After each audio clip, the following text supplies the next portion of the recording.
Пијачки од дома да си носите беше пораката на организаторите на неколкуте концерти што се броја на прсти, а бе изведени во оскудни услови во Младинскиот културен центар за време на изборите.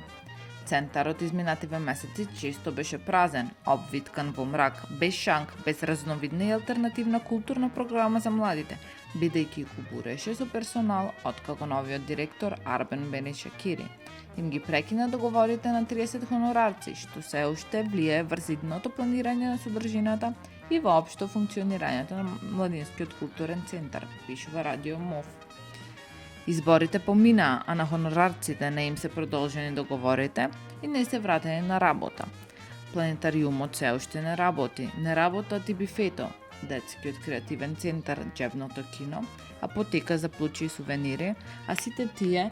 продуцираа некаква содржина. СКРМ предложи решение за хонорарците, за кои Шакири рече дека не им го продолжува договорот поради препораките на Државната комисија за спречување на корупција и изборниот законник, дека согласно законот за сметководство за буџети и буџетски корисници,